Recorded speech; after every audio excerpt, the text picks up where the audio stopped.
小儿流鼻涕、咳嗽，可能是我们耳鼻喉科呀就诊的病人，我们经常考虑是一个鼻炎。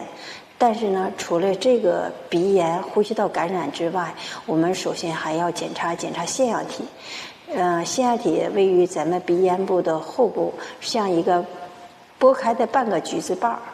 儿，半个橘子。在它呢是一个病毒和细菌的滋生的地方，所以呢，我们有的时候要检查一下这个腺样体是不是有肥大呀，腺样体是不是发炎了，它因为腺样体它如果要是非常大，会阻塞着后鼻孔或压不到咽鼓管的咽口，那就会造成小孩的耳闷，或者是听力下降，或者是鼻涕增多、张口呼吸、夜间打鼾这些情况。